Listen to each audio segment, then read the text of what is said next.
السلام علیکم. اعوذ باللہ من الشیطان الرجیم. بسم اللہ الرحمن الرحیم.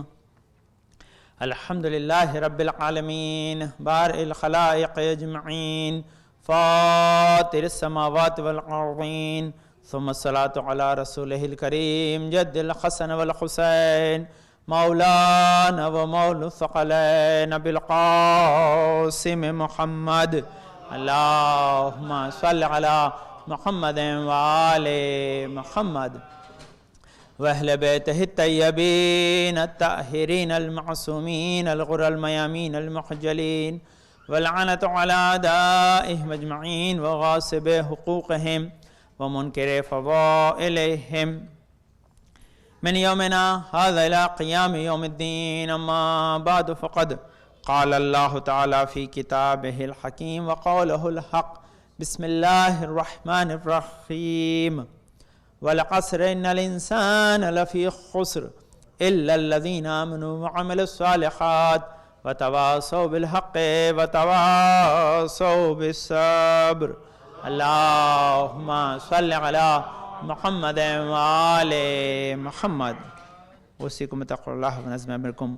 اپنے آپ کو اور حاضر مجلس کو تقوی اور پرہیزگاری کی وصیت کے ساتھ یہ ایام جو گزرے ماہ شوال کے یا گزر رہے ہیں ان کا تعلق بقی سے اور جو لوگ بقی میں دفن ہیں ان سے.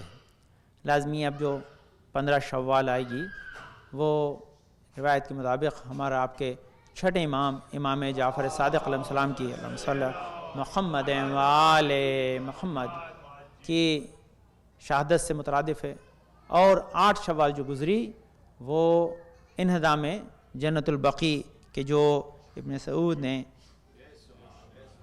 وینزڈے کے دن اپریل 21 1925 کے دن یا جو 8 شوال 1345 میں جو روزے ائمہ بقیع کے قبور پر تھے انہیں مسمار کر دیا، ڈھا دیا. لازمی تمام عالم اسلام نے اس پر احتجاج کیا، شیعوں نے بھی اور سنیوں نے بھی. لازمی ہے کہ یہ جو عمل کیا گیا وہ کسی بھی فقہ کے اعتبار سے درست نہیں ہے. اس کا سبب یہی ہے کہ اگر کوئی شخص اپنے آپ کو مسلمان کہتا ہے تو اس کے اسلام کا تعلق اگر نبی سے نہیں ہے تو پھر وہ مسلمان نہیں ہے. کیونکہ اب لازمی ہے کہ سب سے اہم گفتگو کہ جب اللہ نے اپنے احترام کے ساتھ ساتھ نبی کا احترام بھی واجب رکھا ہے تو نبی کا احترام آدمی کیسے کرے گا؟ تو قرآن کہتا ہے کہ اپنی آواز کو ان کی آواز پہ بلند نہ کرو. سب سے پہلی چیز یہ جو وہ دیں وہ لے لو، جس سے منع کریں اس سے رک جاؤ، یہ احترام ہے. اس کے بعد احترام کیا ہے کہ ان کے سامنے ادب و لحاظ سے پیش آؤ. اب لازمی ہے کہ اس کے بعد کی منزل کیا ہے کہ نبی صرف جب تک زندہ تھے نبی نہیں تھے، قیامت تک کے لیے نبی ہیں. اور اس کی گواہی تمام مسلمان 5 وقت اپنی اذانوں میں دیتے ہیں یہ کہہ کے کہ میں گواہی دیتا ہوں کہ محمد مصطفیٰ اللہ کے رسول ہیں.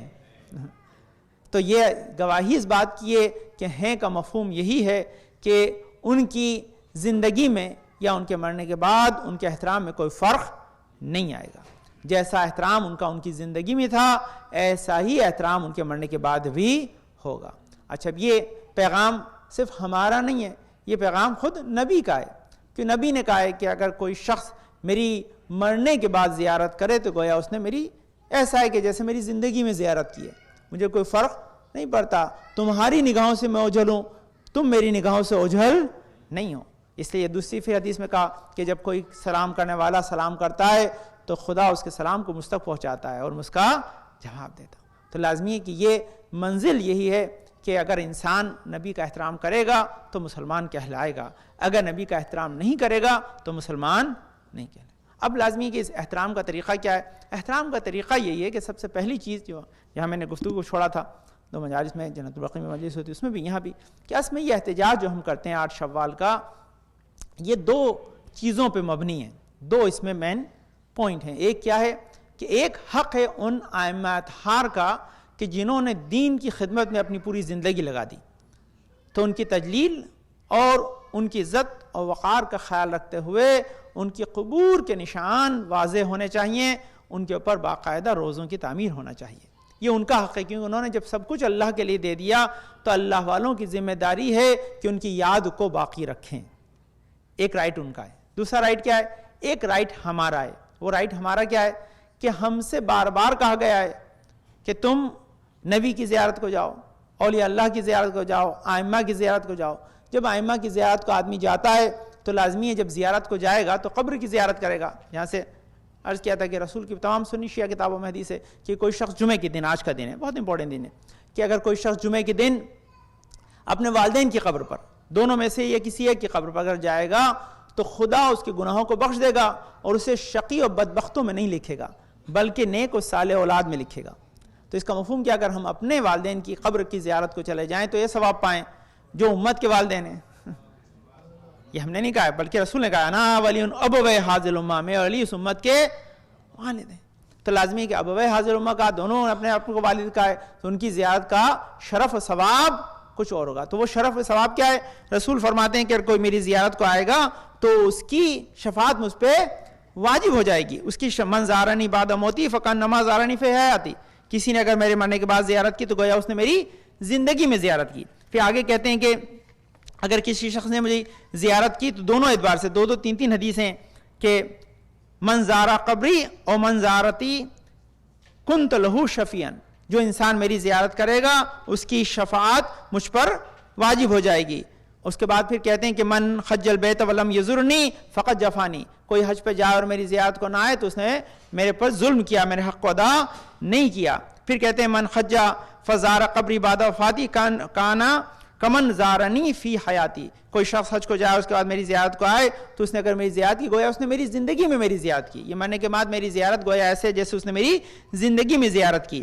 اس کے بعد بہت سی ایسی ایک نہیں کئی ساری حدیثیں کہ جس کے اندر عن عبداللہ ابن عمر من زار قبری وجبت لہو شفاعتی، کہ عبداللہ ابن عمر سے روایت ہے کہ کوئی شخص اگر میری قبر کی زیارت کو آتا ہے تو اس کی شفاعت مجھ پہ واجب ہو جاتی. اب اسی طرح سے جیسے رسول کی زیارت کے لیے اتنی تاکید ہے، اسی طرح رسول بقی میں زیارت کو جاتے تھے. لازمی ہے جب تک رسول حیات تھے وہاں پر صرف فرزند رسول دفن تھے، صرف ابراہیم ابن محمد مصطفیٰ صلی اللہ علیہ وسلم دفن تھے. اللہم صلی علی محمد وآل محمد. تاریخ بقی میں بتایا تھا کہ سب سے پہلی قبر جو بنی ہے وہ عثمان بن مظعون، کہ جو رسول کے بہت ہی بہترین صحابی تھے، وہ 3 شعبان 3 ہجری کو اس دنیا سے گئے. تب رسول نے وہ جو خطہ تھا، جو گفتگو ہو رہی تھی بہت اچھی بات کی کہ وہ جو بقی کا جو ٹکڑا ہے، اب تو بہت اس میں دوسرے ٹکڑے جڑ گئے، لیکن اصل جہاں وہ قبریں بنی ہیں وہ اصل میں ملکیت تھی جناب ابو طالب علیہ السلام کی. کس کی تھی؟ کیونکہ ابو طالب کی والدہ مدینہ سے تھیں تو لازمی کہ اس کا ریلیشن سارا کے سارا اس سے تھا. اب آپ کو ایک اور دلیل دوں تاکہ اس دلیل کو یاد رکھیں اور آپ کے کام آئے گی. وہ دلیل شب میں نے دی تھی لیکن نبی ریکارڈ ہو رہی اس لیے شاید آپ کے کام آئے. وہ دلیل کیا ہے؟ وہ دلیل یہ کہ امام حسین سفر کر کے مدینہ سے کربلا آئے، ہے نا. کربلا بنی ہی حسین کے لیے، سارے نبی گزرے، لیکن پھر بھی جس وقت رسول کے نواسے حسین ابن علی کربلا پہنچے، وہ سرزمین جو ان کی وعدہ گاہ تھی وہ ان کی ملکیت نہیں تھی. وہاں پہ کون موجود تھے؟ بنی اسد موجود تھے. تو امام نے سب سے پہلے کیا کیا؟ زمین کو خریدا، خریدنے کے بعد ہبہ کیا.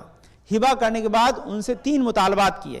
ایک تو کیا کہا کہ جب ہم اس دنیا سے چلے جائیں تو ہمیں دفن کرنا ہے نا، اس کی پوری ڈیٹیل. اس کے بعد سیکنڈ چیز کیا کہی کہ جب ہم اس دنیا سے ہماری قبروں کے نشان کو باقی رکھنا. کوئی اگر ہماری زیارت کو آئے تو 3 دن تک اس کو اپنا مہمان رکھنا، 3 دن تک اس کو اپنا مہمان رکھنا. اب ایسا ہے کہ دیار غیر میں بھی بہت امپورٹنٹ پوائنٹ ہے کہ دیار غیر میں بھی حسین کسی اور کی زمین پہ دفن ہونے کے لیے تیار نہیں ہے، اپنی خود کی زمین پر دفن ہو رہے ہیں. اس کا مفہوم کیا ہے کہ خود مدینے میں اگر امام جعفر صادق دفن ہو، امام محمد باقر دفن ہو، امام زین العابدین دفن ہو، امام حسین مصطفیٰ دفن ہو تو کسی اور کی زمین پہ دفن نہیں ہوں گے، ان کی اپنی زمین پہ اپنی ملکیت میں دفن ہوں گے. ان کی ملکیت کس کی تھی؟ ابو طالب کی تھی. اس کا مطلب آج کہیں وہ مزار توڑتا ہے تو گویا ایسا ہے کہ ائمہ کے گھر کو توڑنے کے لیے آیا ہے.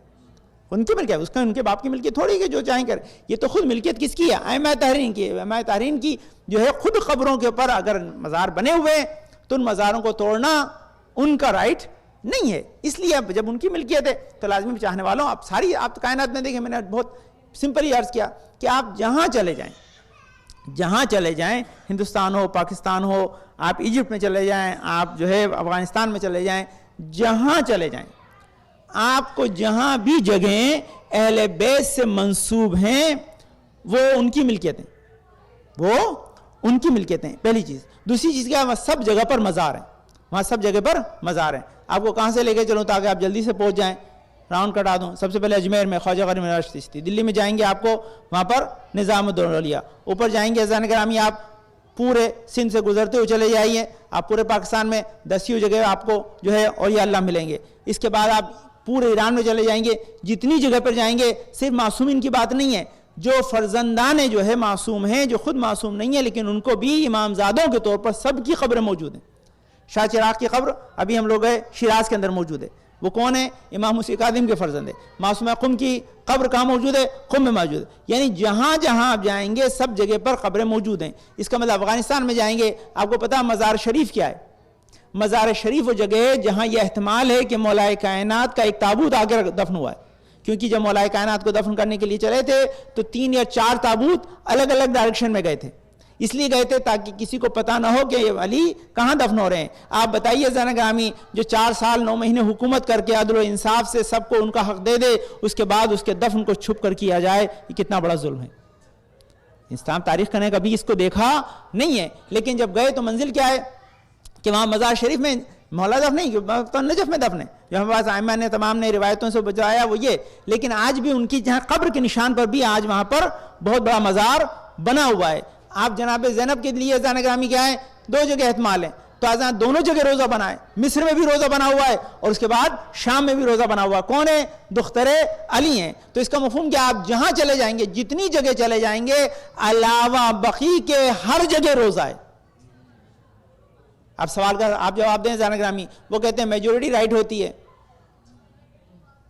صلوات پڑھ دیجیے, اللہم صلی علی محمد وآلہ. ہمارے رائٹ نہیں ہوتی میجورٹی, ہمارے حق ہوتا ہے, میجورٹی کا کوئی امپورٹنٹ نہیں ہے. لیکن یہاں پر آپ دیکھ رہے ہیں کہ ہر انسان ہے, اگر کہیں پر بھی کسی بھی اعتبار سے کسی بھی فقہ میں یہ ذرا سا بھی امکان ہوتا کہ مزار کا بنانا حرام, ناجائز, کفر, شرک و بدعت ہوتی, تو اتنی جگہ پر سب اولیاء اللہ کی جو ہے وہ مزاروں پر یہ تمام عزیزان گرامی روزے نہیں ہوتے. یہ روزے بتا رہے ہیں کہ سب جگہ ایک ہی سنت چلی آئی ہے جو رسول نے ڈالی تھی. اور میں نے عرض کیا تھا شب میں کہ جو رسول کے روزے پر, رسول کی قبر پہ جو روزہ بنا ہوا تھا, یہ ان کی ازواج کے زمانے کا ہے. خود ان کی زوجہ عائشہ نے اس کو نقل کیا ہے کہ یہ جو دریچہ کھولا گیا ہے وہ دریچہ ان کی فرمائش پہ کھولا گیا ہے, کیونکہ برسات نہیں ہو رہی تھی. اس کا مطلب جب روزہ تھا تبھی تو دریچہ کھولا گیا, روزہ نہ ہوتا تو دریچہ کیوں کھولتے بھائی. تو اس کا مطلب جو بالکل انسٹنٹ نیکسٹ ٹو دا رسول صحابی ہیں وہ تو روزہ بنا رہے ہیں. خود رسول نے اس کی تعمیر کے لیے جو ہے کوشش کی ہے. رسول برابر جاتے تھے قبر کی زیارت کے لیے, رسول کی بہت شدت سے تاکید ہے. خود اپنی والدہ کی قبر کے اوپر جاتے تھے اور قبر کے اوپر جا کر وہ جب نہ صرف سورہ فاتحہ پڑھتے تھے بلکہ وہاں روتے تھے اور لوگوں کو رلاتے تھے. یہ اس تمام میں اپنی کتاب سے کچھ نہیں پڑھا, آج سب عزیزان گرامی میرے پاس جتنے ہی ہیں سب کے سب اہل تسنن کی کتابوں سے. اور رات کو میں نے ایک بہت امپورٹنٹ چیز آپ کو بتائی تھی, وہ بہت امپورٹنٹ چیز ہے, پھر سنیے تاکہ آپ کے کام آئے گی. اور یہ اتنی امپورٹنٹ چیز ہے کہ اس کا کوئی جواب نہیں ہے. خود جو شافعی جو ہیں ان کی جو ہے وہ قبر کے اوپر احمد بن حنبل برابر وہ جاتے تھے, اور جانے کے بعد جو ہے وہ احمد بن حنبل کی قبر کے اوپر برابر شافعی جانے کے بعد کیا کرتے وہاں پر شافعی جاتے تھے احمد بن حنبل کی قبر پر. کہتے میں ہر روز جاتا تھا, 2 رکعت نماز پڑھتا تھا اور اس کے بعد ان کی قبر کے پاس کھڑے ہو کے میں دعا کرتا تھا. جب تک میری دعا پوری نہیں ہو جاتی تھی میں نہیں جاتا تھا. تو آپ بتائیے کون ہے ذرا, دونوں شاگرد ہیں امام جعفر صادق کے. تو امام جعفر صادق کی قبر پہ, شاگرد کی قبر پہ جانا جائز ہو, اور امام جعفر صادق کی جو معصوم ہیں ان کی قبر پہ جانا حرام و شرک و بدعت ہو جائے, تو یہ تو کوئی عقل والی بات نہیں ہے. اس کا مفہوم ہے کہ کہیں کوئی مسئلہ ضرور ہے کہ جس کی وجہ سے یہ مسائل پیش آئیں, اور آج اس کی اچھا ایک نہیں ہے ذرا, ساری خبریں اس سال جو میں نے آپ کی خدمت عرض کیا, میں پکچر سے ساری آپ جا کے دیکھیے, ابھی آن لائن اویلیبل ہیں, ہم نے خود اس کی پاور پوائنٹس بنائی, آپ کو کہیں گے تو بھیج دیں گے, آپ اسے دیکھیے. صرف یہ ظلم و ستم, یہ صرف ظلم و ستم صرف مدینہ میں نہیں ہوا. یہ مکہ میں بھی ہوا ہے, جنت المعلا میں, جہاں پر روزہ ابو طالب اور عبد المطلب کا تو وہ بھی ڈھایا گیا, اس کے ساتھ ساتھ جناب خدیجہ کے روزے پر بھی قبہ تھا, اسے بھی ڈھایا گیا. اب عزیزان گرامی یہ قبہ جو ہے ڈھایا گیا, تو اس کا مفہوم کیا ہے کہ آج وہ قبر ویران ہے. اب مسلمان اتنا نہیں سوچتا کہ جس بی بی نے اپنی تمام ملکیت کو اسلام کے لیے دے دیا, خدیجہ نے کچھ نہیں رکھا, آج کیا وہ ایک چراغ کے لیے بھی حقدار نہیں ہے؟ ملکۃ العرب ہے نا. اب جو لوگ یہ عجیب ہے کہ جواب بڑا عجیب ملتا ہے, اس کو آپ سوچیے گا, آپ اس سے کام میں اس چیز کو لیجیے گا اور بڑا کام آتا ہے. کسی نے بڑی لطف والی بات کی, جب کبھی آپ رانگ آئیڈیالوجی پہ جائیں گے نا, تو آپ خود اپنے ہی جال میں پھنسیں گے, کسی اور کو پھنسانے کی آپ کو ضرورت نہیں ہے, کوئی آپ کو نہیں آئے گا پھنسانے, کیونکہ آپ نے جب راستہ غلط اختیار کیا ہے تو آپ ایٹومیٹکلی جو ہے وہ ڈیڈ اینڈ پہ جائیں گے, کیونکہ اس کا کوئی دوسرا چارہ کار نہیں ہے. کل بہت پیاری بات بتائی کسی نے, بولے ذاکر نائک نے مسلمانوں سے یہ اعلان کیا کہ بھائی آپ میری مدد کریں, کیونکہ میڈیا ٹرائل چل رہی ہے, لوگ مجھے ایکیوز کر رہے ہیں رانگ چیز کے لیے. تو کسی نے جواب میں کہا کہ شرک و بدعت ہے, اللہ کے علاوہ کسی اور سے مدد مانگنا جائز نہیں ہے, امت سے مدد کیوں مانگ رہے ہو؟ اپنے جال میں پھنس گیا نا آدمی. تو بدعت کر رہے ہیں, اس کا مطلب کیا ہے کہ اگر امت سے آج آپ کی مدد مانگنا جائز ہے, تو جو امت کے سردار ہیں ان سے مدد مانگنا اس سے زیادہ جائز ہے. سیدھا جواب ہے زین, اس کے لیے کوئی مسئلہ نہیں ہے. اور اس کے لیے بہت امپورٹنٹ چیز ہے, بہت صاف چیزیں ہیں. دیکھیے جب بھی آدمی رسول کے راستے کو چھوڑے گا, وہ اپنے جال میں خود پھنسے گا, اسے کسی کو پھنسانے کی ضرورت نہیں ہے. بہت پیارا جواب کسی نے بتایا, یہ چیز اچھی ہے تاکہ آپ شیئر کیجیے, آپ اس کو یاد رکھیں. اور اس سے حق پتہ چلتا ہے, اس سے باطل ظاہر ہوتا ہے. وہ کیا ہے, اس نے باقاعدہ زور سے کہ کوئی بھی آدمی اگر گلے میں تعویذ پہنتا ہے تو یہ تعویذ پہننا حرام ہے. کسی نے بڑا پیارا جواب دیا کہ تعویذ پہننا حرام اور ٹائی پہننا جائز ہو جائے. ٹائی پہننا یہ بھی تو ویسے علامت ہے, اور آپ کو پتا ہے آیت اللہ خامنائی کے نزدیک ٹائی پہن کر نماز پڑھنے سے نماز باطل ہو جاتی ہے. آیت اللہ خامنائی کے نزدیک الاؤڈ نہیں ہے آپ پہن کر, اگر آپ ان کے کوئی بچہ مقلد بنتا ہے تو اسے یاد رکھیں کہ وہ ٹائی پہن کر نماز ادا نہیں کر سکتا. ان کے ریسٹرکشنز ہیں, ان کے آیت اللہ سیستانی نے مکروہ قرار دیا, لیکن آیت اللہ خامنائی کے یہ چیز الاؤڈ نہیں ہے, کیونکہ یہ سمبل ہے کس چیز کا, کراس کا, جو ہمارے ہاں جائز نہیں ہے. بہرحال لیکن آپ ویسے پہنتے ہیں, آفس میں پہنتے ہیں, وہ ایک الگ مرحلہ ہے, اس کے لیے آپ اپنے مجتہد سے رجوع کریں, جو بتاتے ہیں اس پہ عمل کریں. لیکن اصل میں یہ چیز, تو اس کا جواب کیا ہے کہ انسان جب بھی غلط ٹریک اختیار کر لے گا رسول کو چھوڑ کر, وہ ہمیشہ ڈیڈ اینڈ پہ جا کے پھنس جائے گا. یہ اس کی دلیل. اب اس کی بہت ساری دلیلیں, ایک نہیں, لیکن وقت نہیں ہے زین اکرامی, پھر کسی وقت جو میں نے دلیل رات کو دی تھی اس پہ بات کر کے بات کو ختم کر دیں. تاکہ سب سے پہلی چیز 3 دیکھیے ان کے جو آبجیکشنس ہیں, وہ کیا ہے کہ اگر آپ وہاں روزہ بناتے ہیں تو لوگ وہاں پہ مورتی پوجا کریں گے, وہاں پہ لوگ جا کے عبادت کریں گے, یہ مورتی پوجا ہو جائے گی. اس لیے ہم مورتی پوجا نہ ہو اس لیے ہم روزہ نہیں بنا رہے ہیں. ٹھیک ہے بھائی, بہت آسان جواب ہے. وہ آسان جواب ہے کہ جب رسول کے روزے پہ جانے سے مورتی پوجا نہیں ہوتی ہے تو رسول کے برابر میں کوئی روزہ بنانے سے مورتی پوجا کیسے ہو جائے گی بھائی؟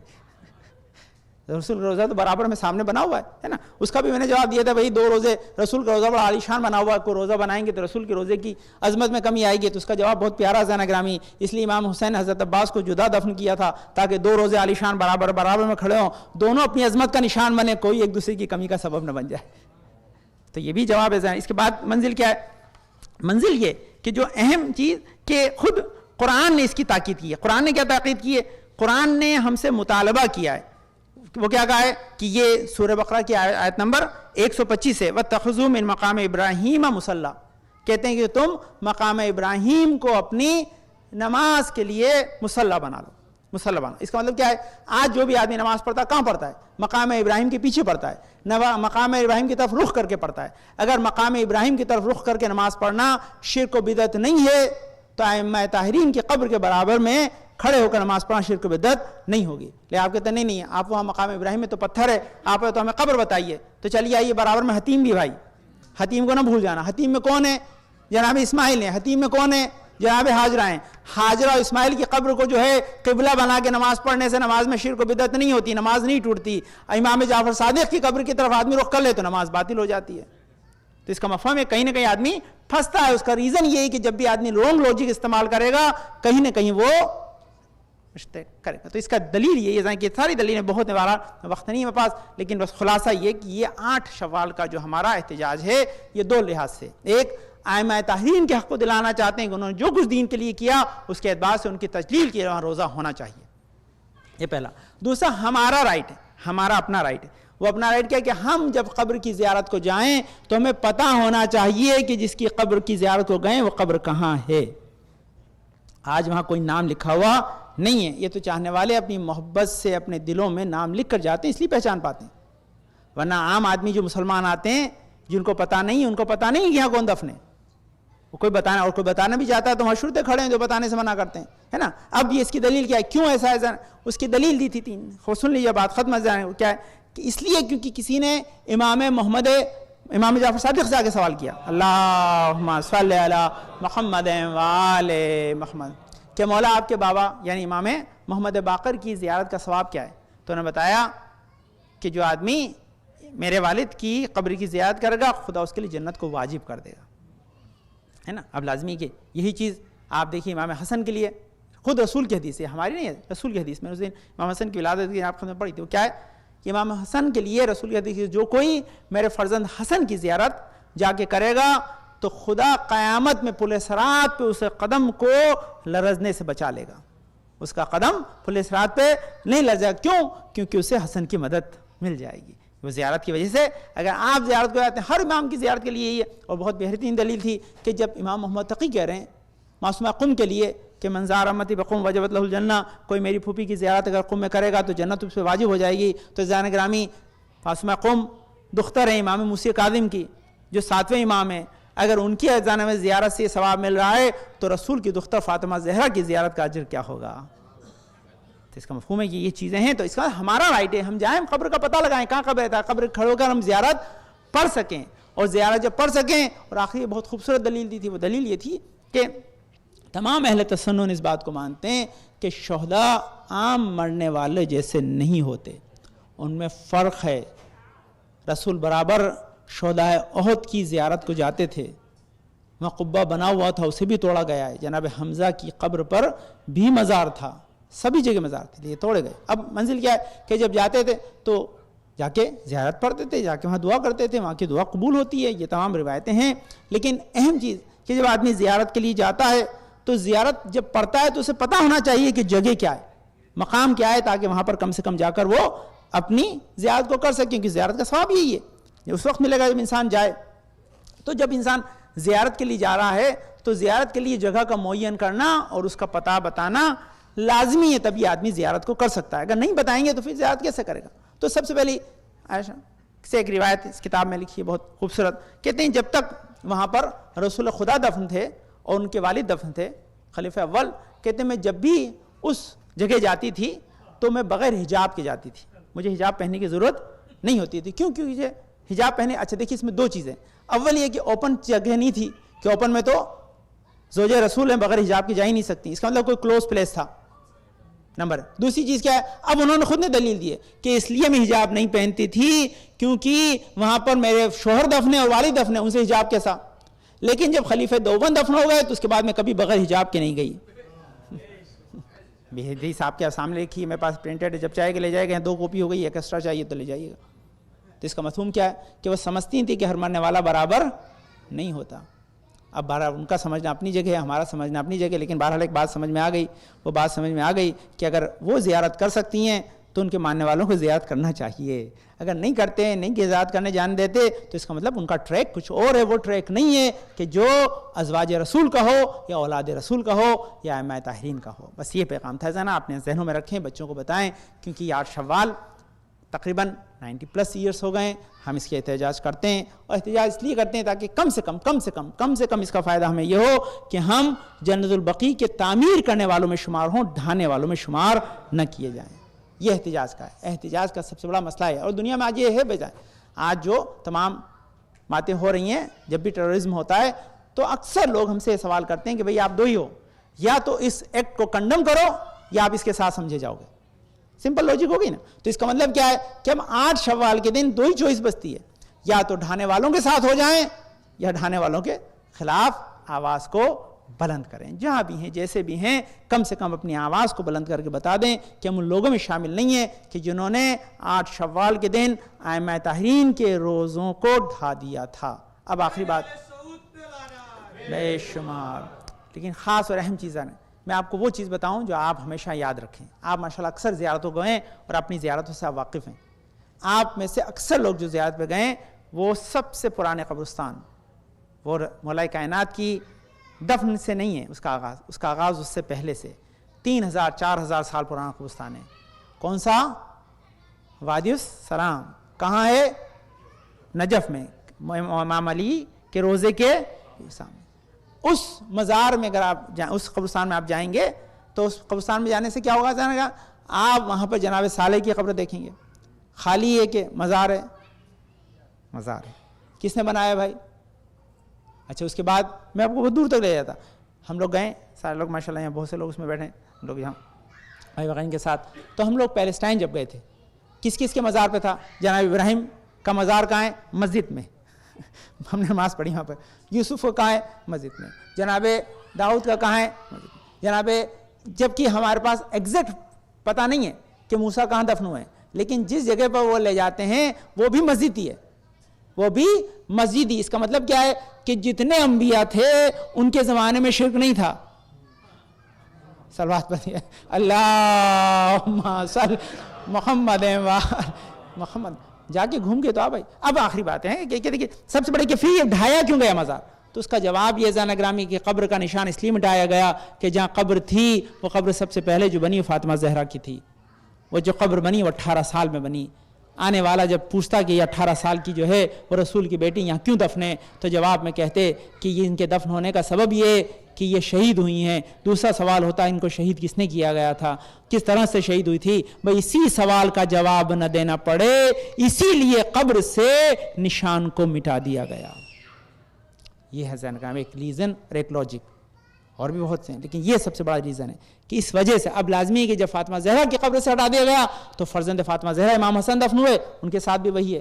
امام زین العابدین کے ساتھ بھی وہی ہے، امام محمد سب کے ساتھ ہی ہے. اب آپ کے لیے دوسری دلیل ہے، میں تو وقت نہیں ہے زینگاہ میں، آپ جا کے پڑھیے گا. امام حسین کی قبر کے لیے لکھا ہے کہ ملائکہ ایک گروہ آتا اور ایک جاتا ہے.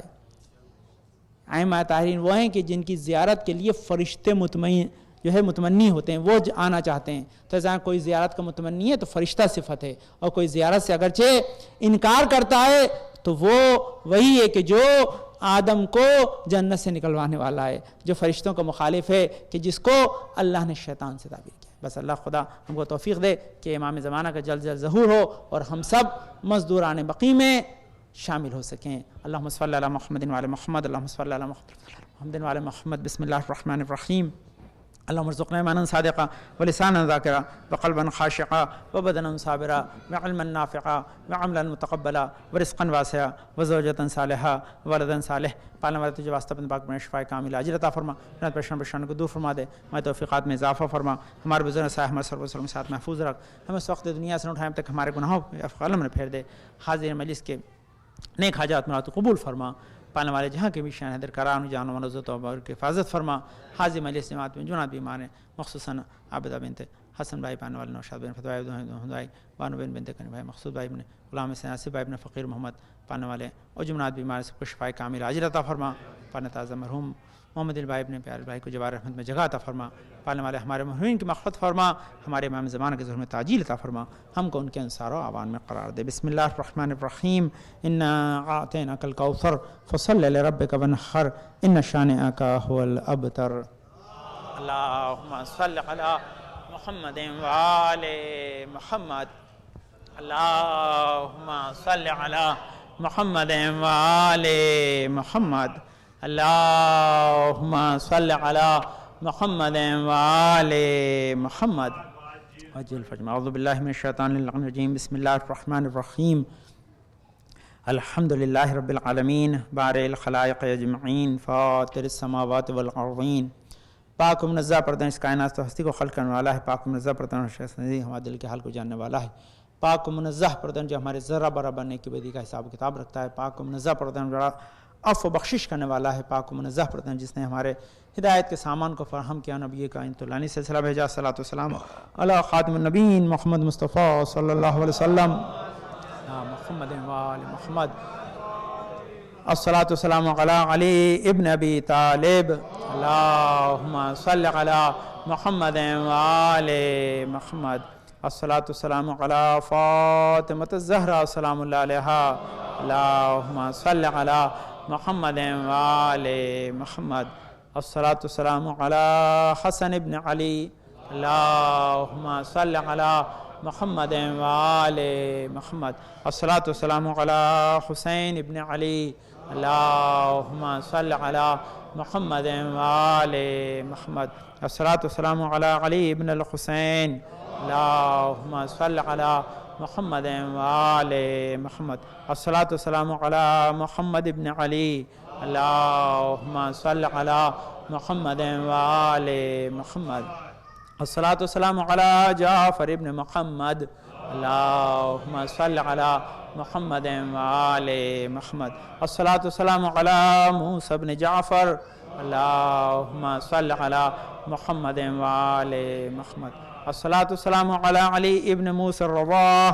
اللهم صل على محمد وآل محمد الصلاة والسلام على محمد بن علي اللهم صل على محمد وآل محمد الصلاة والسلام على علي بن محمد اللهم صل على محمد وآل محمد الصلاة والسلام على حسن بن علي اللهم صل على محمد وآل محمد الصلاة والسلام على خلف الهادي المهدي المنتظر اللهم صل على محمد وآل محمد وجل فرجهم واشنمهم واہلک اعداءہم جن کے ظہور سے دنیا عدل و انصاف سے بھر جائے گی، ظلم و جور ختم ہو جائیں ان کے تاجر ظہور کے لیے دعا گو ہیں۔ ایک دو حدیث تبرکن نماز جمعہ کی اہمیت کے لیے ہماری گفتگو جاری تھی۔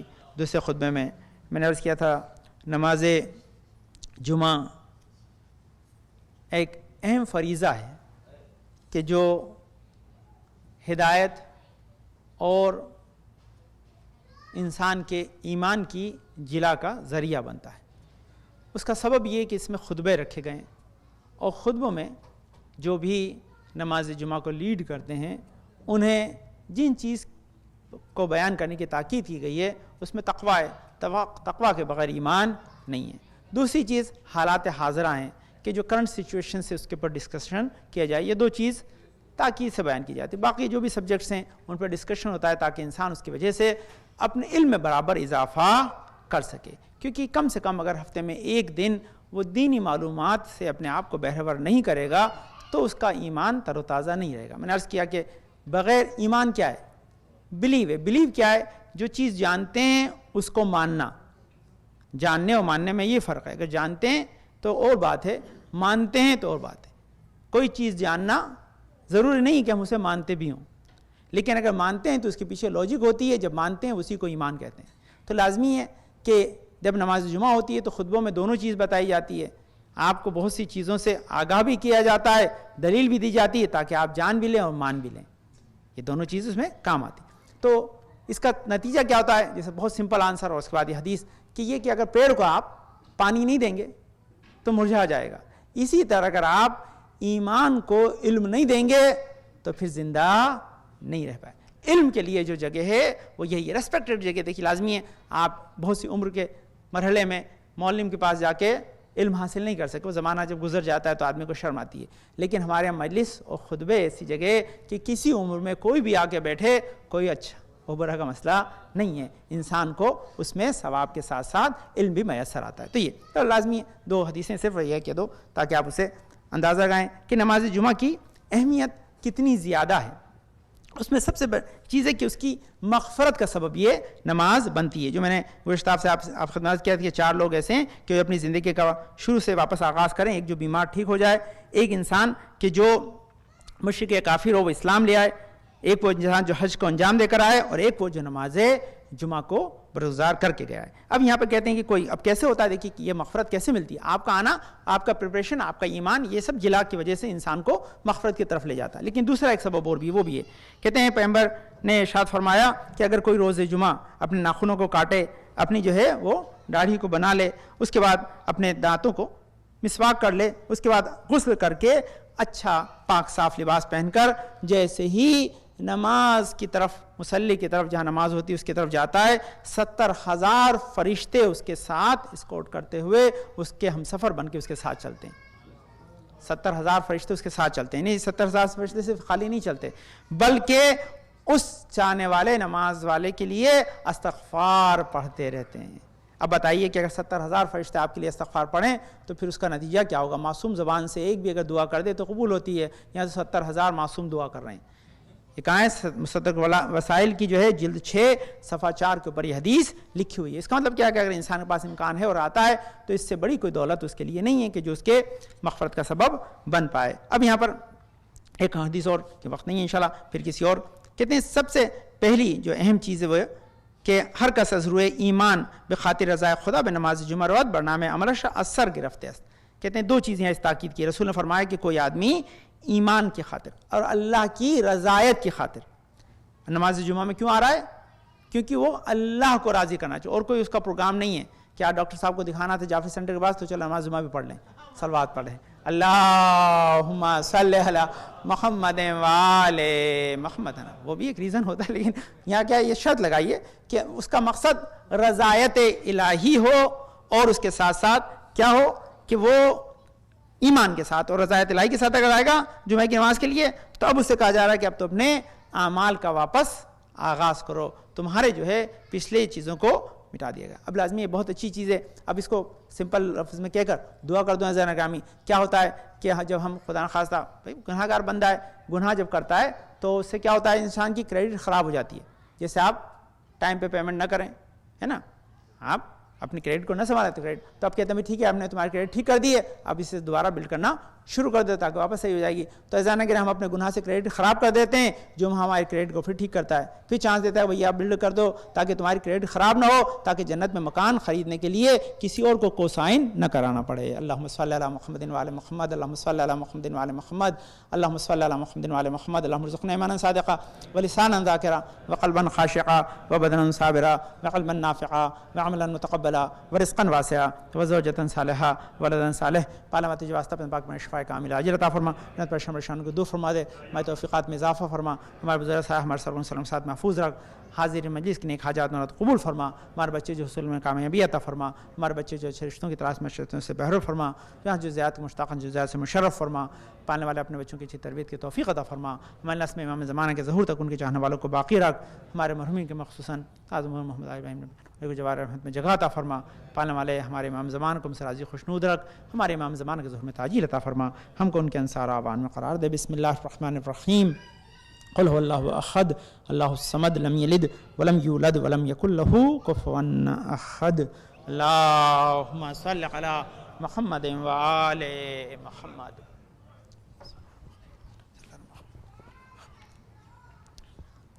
اعوذ باللہ من الشیطان الرجیم. بسم اللہ الرحمن الرحیم. اللہ اکبر اللہ اکبر. اشہد ان لا الہ الا اللہ اشہد ان لا الہ الا اللہ اشہد ان محمد رسول اللہ صلی اللہ علیہ وسلم. اشہد ان محمد رسول اللہ صلی اللہ علیہ وسلم. اشہد ان امیر المؤمنین و امام المتقین علی ولی اللہ وصی رسول اللہ وخلیفتہ بلا فصل. اشہد ان علی حجۃ اللہ حی علی الصلاۃ حی علی الصلاح حی علی الفلاح حی علی الفلاح حی علی خیر العمل حی علی خیر العمل قد قامت الصلاۃ قد قامت الصلاح. اللہ اکبر اللہ اکبر لا الہ الا اللہ. اعوذ باللہ من الشیطان الرجیم. بسم اللہ الرحمن الرحیم. ان الصلاۃ ونسکی ومحیایا ومماتی للہ رب العالمین. یا محسن قد اتاک المسیء انت المحسن ون المسیء فتجاوز عن المسیء. استغفر اللہ واتوب الیہ من کل ذنب واتوب الیہ. السلام علیکم ورحمۃ اللہ.